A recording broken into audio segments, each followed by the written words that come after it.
নমস্কার দর্শক, লেবু গাছের একটি খুবই দুঃখজনক ভিডিওতে আপনাদের স্বাগত। দুঃখজনক এই জন্য বললাম, এই দেখুন এত সুন্দর করে লেবু গাছ গুটি বাঁধতে শুরু করেছিল।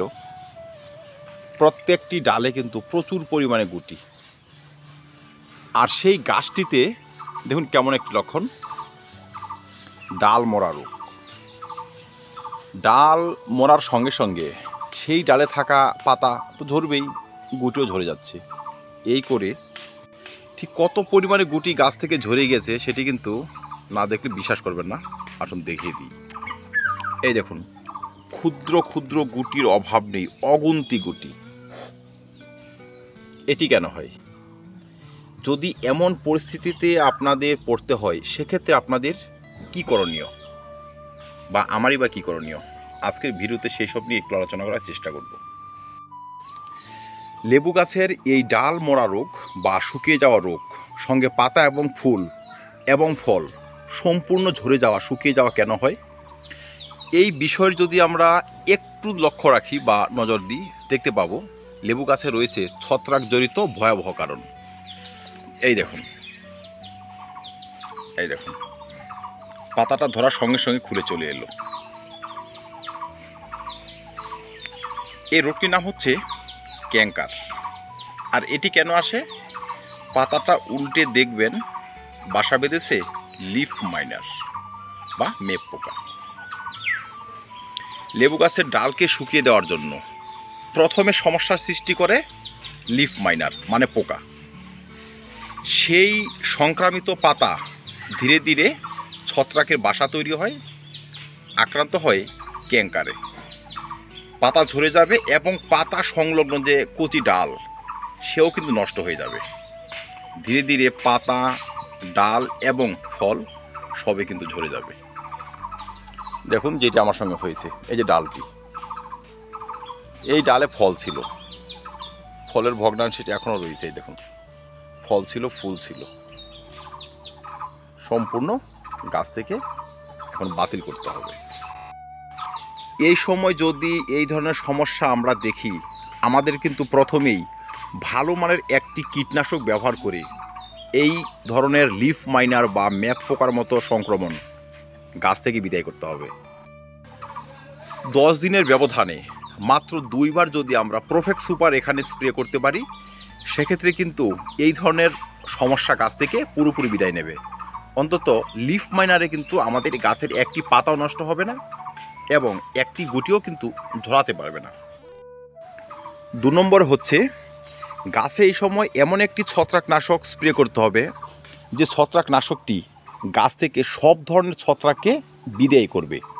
এই যে ডাল শুকিয়ে যাওয়া বা ডাইব্যাক চলে আসা, পাতা সম্পূর্ণ হলুদ হয়ে যাওয়া, এই ধরনের সমস্যা, বা পাতাতে এমন সিড পড়া, এই দেখুন সিড, ক্যাঙ্কার চলে আসা, এই ধরনের সমস্যা যেন গাছ থেকে বিদায় হয়। দর্শক বন্ধুরা, এমন পরিস্থিতিতে আপনারা কিন্তু ভালো মানের ছত্রাকনাশক বলতে এই মিস্টার টপ ব্যবহার করবেন। 1 লিটার জলে মাত্র 15 ফুটা, 10 থেকে 15 ফুটা, অত্যাধিক ডোজ ব্যবহার করবেন না। 10 থেকে 15 ফুটা মিস্টার টপ যদি এই সময় আমরা ব্যবহার করতে পারি 10 দিনের ব্যবধানে 2 বার, আমাদের লেবু গাছে এখনও যতটা ফল রয়েছে তাদের যদি বেশিরভাগ টিকে যায়, সেক্ষেত্রেও কিন্তু গাছ ভরে লেবু চলে আসবে। আর এখনও যদি এর সঠিক পরিচর্যা না সারতে পারি, এই ডালগুলো শুকাতে শুকাতে যখন আর একটু এগিয়ে যাবে, এই যে ফলগুলো, সেগুলো শুকিয়ে যাবে, এক সময়ে পুরোপুরি গাছটি নষ্ট হয়ে যাবে। তাই এই সময় অবহেলা নয়, এই সময় সারতে হবে এই দুটি উপাদানের সঠিক ব্যবহার। দর্শক, আমি আমার এই বাগানে একটু ভালো করে লক্ষ্য করে দেখেছি, লেবু গাছের পাতা শুকিয়ে যাওয়া, ডাল শুকিয়ে যাওয়া, ফল পড়ে যাওয়ার আরেকটি কারণ, সেটি হচ্ছে এই চড়া রোদ। চড়া রোদ এতটাই চড়া যে এই কচি পাতাগুলো কিন্তু ঝলসে যায়, পুড়ে যাচ্ছে। আমরা যদি এই চড়া রোদের হাত থেকে একটু শেডের নিচে গাছকে রেখে দিতে পারি, আমি এই তো একটু সামান্য শেডের নিচে রেখেছি, এখন একটু দেরি হয়ে গিয়েছে, আগে রাখতে পারলে আরও বেশি ভালো হতো। যাই হোক, দুপুরের চড়া রোদ যেন একটু কম লাগে এমন একটি স্থানে যদি গাছটিকে রাখা যায়, সেক্ষেত্রে কিন্তু ডাল শুকিয়ে যাওয়া, পাতা শুকিয়ে যাওয়া, সেই সঙ্গে ফল শুকিয়ে যাওয়ার সমস্যা অনেকাংশে কমিয়ে নিয়ে আসা যাবে। সর্বশেষ যে কাজটি লেবু গাছকে সুস্থ সতেজ রাখবে এবং লেবুর প্রতিটা গুটিকে শক্তি এবং পুষ্টি জুগিয়ে যাবে, তার নাম হচ্ছে বিকেলবেলার দিকে জল স্প্রে। আমরা যদি সামান্য স্পিডে বিকেলবেলার দিকে লেবু গাছে ভালো করে জল স্প্রে করতে পারি, ঠান্ডা জল, সেক্ষেত্রে কিন্তু এই যে রোদের যে প্রভাব গাছকে অসুস্থ করে দেওয়া, সেই সকল সমস্যা কমবে। গাছে লেগে থাকা ধুলিবালি, ছত্রাক তারাও কমবে। গাছে বাসা বাঁধা বিভিন্ন পোকা মাকড়সা তারাও কিন্তু গাছ থেকে বিদায় নেবে। তাই সম্ভব হলে আপনারা বিকেলের দিকে জল স্প্রে করে দেবেন, এতে গাছ সুস্থ সতেজ থাকবে। এ সময় কিন্তু লেবু গাছের পাতা পুড়তে দেখা যায়।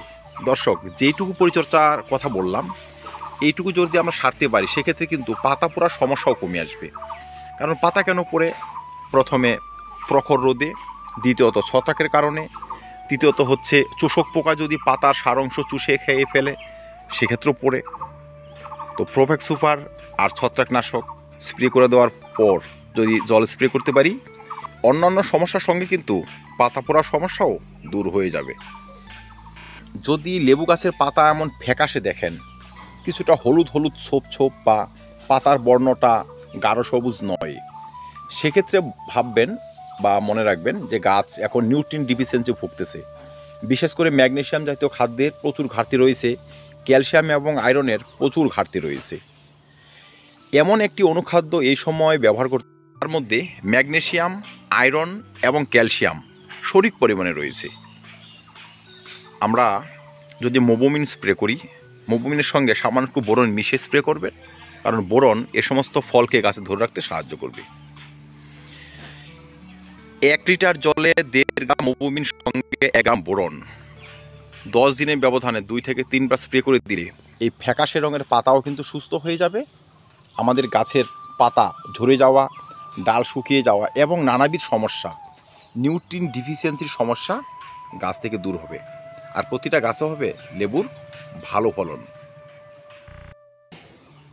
যেহেতু চড়া রোদ, গাছটি ডাইরেক্ট ছাদের মধ্যে রাখবেন না। ছাদের উপরে এমন ইট বা লোহার যদি চৌকির মতো যে হয়, সেসব বানিয়ে দিয়ে তার উপরে রাখতে পারেন।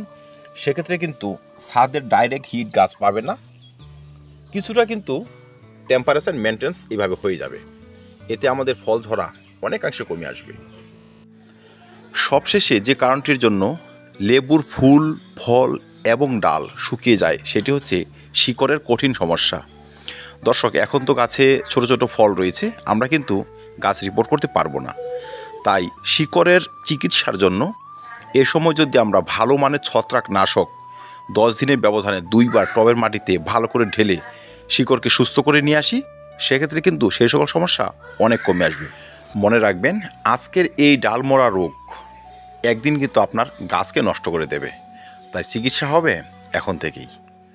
তো ধন্যবাদ দর্শক, দেখা হবে অন্য ভিডিওতে অন্য কোনো টপিক নিয়ে। ভিডিওটি ভালো লাগে লাইক এবং শেয়ার করবেন, চ্যানেল সাবস্ক্রাইব করে পাশে থাকবেন। ভিডিও দেখার জন্য অসংখ্য ধন্যবাদ।